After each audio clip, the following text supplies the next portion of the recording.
Makanya saya ingatkan satu kisah, poin yang pertama ini saya tutup dengan kisah nyata. Saya pernah dengar salah satu syekh itu berkata dalam satu muhadharah, dalam satu seminar gitu.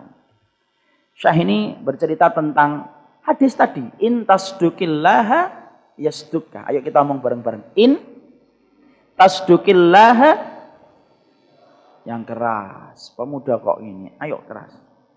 In tasduqillaha yasdukka. Ada seorang syekh itu cerita tentang hadis ini. Ceritanya itu sederhana. Dia pernah mendapati di Masjid Nabawi, itu kan kalau antum-antum ada yang umrah, pernah diajak orang tua. Atau kalau belum, bayangkan aja lah dulu. Di Masjid Nabawi itu gede banget, ikhwan. Itu banyak sekali halakoh-halakoh. Halakoh itu tempat kumpulan orang itu ngaji. Ada yang ngaji tafsir, ada yang ngaji Riyadhus Shalihin, ada yang ngaji waris, ilmu waris, macam-macam. Dan salah satu di antara kumpulan-kumpulan kecil-kecil itu ada halakoh hifdzil Quran, yaitu lingkaran kecil orang yang menghafalkan Al-Quran bersama dengan seorang guru. Murid-murid dalam halakoh itu rata-rata anak muda di bawah 30 tahun. Ya. Halakoh itu berjalan normal. Sampai satu waktu halakoh itu kemudian didatangi sama orang tua. Orang tua itu beruban, itu kemudian rambutnya itu umurnya sudah 60 tahun. Duduk dekat dengan halakoh tersebut. Asalnya para peserta di halakoh tempat tersebut tidak ada yang terlalu memperdulikan. Syekhnya pun tidak terlalu memperdulikan. Sampai akhirnya pandangan syekhnya itu tertuju kepada bapak tua itu ketika tidak bergeser dari tempat duduknya. Lalu syekhnya, gurunya itu nanya, Masya anuka, Pak, apa Pak yang bisa kita bantu urusan Bapak di sini apa? Orang tua di atas 60 tahun. Maka orang itu berkata, saya ingin menghafalkan Quran, Syekh. Syekhnya kan kaget, Pak. Orang tua sudah renta. Syekhnya nanya, Bapak ingin menghafalkan Quran? Iya. Kam umruk? Berapa umurmu, Pak? Faqasitin, di atas 60. Syekhnya kemudian berkata, tidak usah menghafalkan Quran, Pak. Udah banyakin tahajud, banyakin sedekah, Pak. Insya Allah moga-moga Bapak dikaruniakan dengan husnul khatimah. Standar kan jawaban, di atas 60 tahun mau menghafalkan Quran. Ternyata Bapak itu tetap duduk di situ. Syekhnya kemudian ngomong lagi, Bapak ingin apa lagi? Saya ingin hafal Al-Quran saya. Boleh nggak saya ikut bergabung di halakoh sini? Bapak ini sudah di atas 60 tahun. Tidak apa-apa, Syekh. Kenapa Bapak ingin menghafalkan Quran itu kenapa? Kok nggak waktu muda dulu? Kalau menghafalkan Quran, kenapa sudah tua baru ingin menghafalkan Quran? Bapak tua itu berkata, saya itu baru membaca hadis. Sebenarnya hadis ini sudah sering saya baca. Tapi baru ngah dan baru terbuka pemikiran saya itu baru-baru sekarang ini. Syekhnya nanya, apa sih hadis yang Bapak baca? Rumah yang tidak dibacakan Quran itu rumah kuburan, Syekh. Berarti dada yang tidak ada Qurannya itu dada kuburan. Berarti kalau saya nanti mati tidak membawa Quran itu berarti dada kuburan ketemu dengan tanah kuburan. Gimana saya nanti kemudian dapat kebaikan kalau saya tidak membawa Quran? Masya Allah ya, dalam betul itu. Memaknai hadis itu dalam. Hadis itu kalau dimaknai dengan hati, dalam betul. Syekhnya kaget Pak dengan jawaban itu. Lalu Bapak maunya apa? Saya ingin menghafalkan Quran. Syekhnya karena sudah kagum dengan jawaban Bapak tua itu akhirnya mengatakan, ya sudah, mulai besok Bapak silakan untuk datang dan menghafalkan Quran. Syekh orang tua itu senang. Lalu mau pamit. Sebelum pamit, maka orang tua itu bertanya, apa modal saya kalau ingin menghafalkan Quran, Syekh? Syekhnya itu tersenyum, ngeliatin, berkata, intasdukillah yasdukka.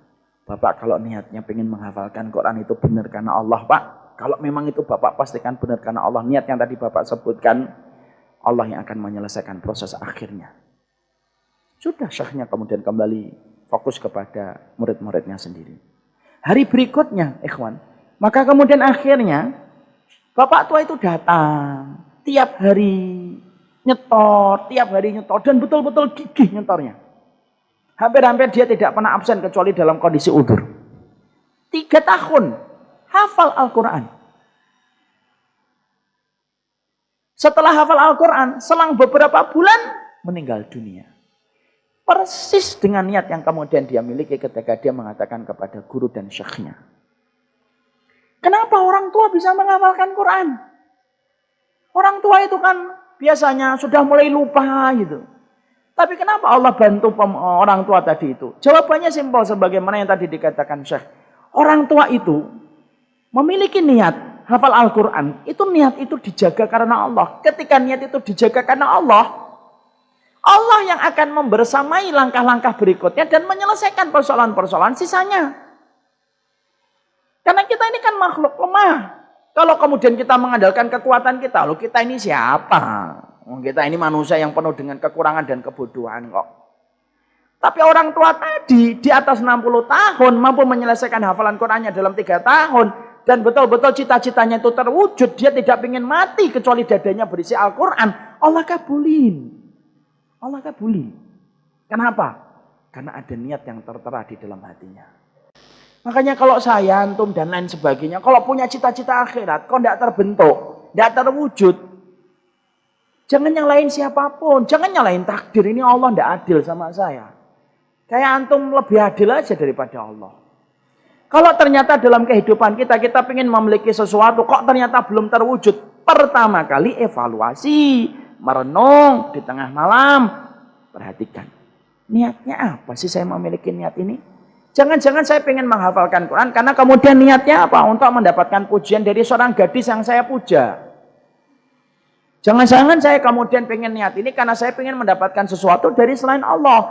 Kalau niat sudah kecampur dengan sesuatu yang selain Allah, Allah tinggalin sebagaimana kita telah ninggalin Allah dalam niat yang tertera pada hati kita. Ya jangan salahin kalau akhirnya tidak terwujud. Kenapa? Engkau tidak membersamakan Allah dalam niat yang kamu miliki. Disitulah kita paham. Saya yakin di sini ada yang pengen hafal Quran. Ada yang saya pengen haji sama orang tua Ustaz. Ada yang ngomong saya pengen memberikan mahkota kepada orang tua saya dengan hafal Quran. Apapun itu, monggo, silahkan. Selama niatnya bukan maksiat. Kecuali niatnya maksiat. Saya pengen ngasih diskotik sama orang tua saya. Itu sudah salah.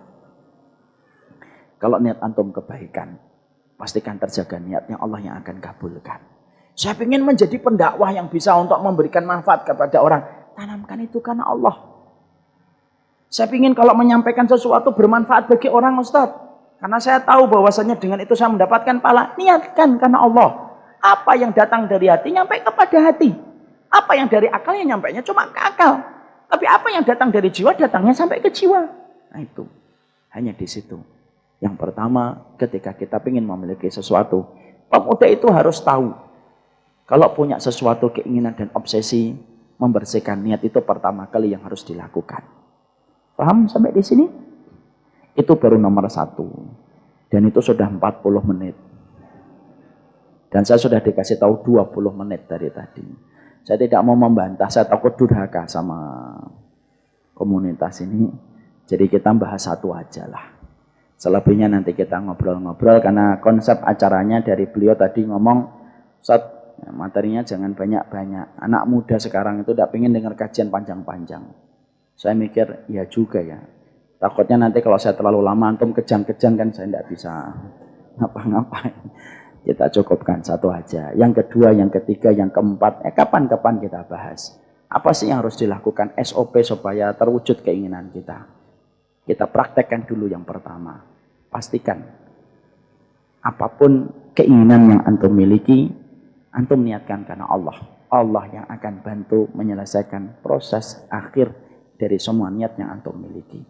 Barakallahu fikum. Ini yang dapat saya sampaikan. Semoga Allah memberikan kebaikan untuk kita, memberikan kemuliaan dari apa yang kita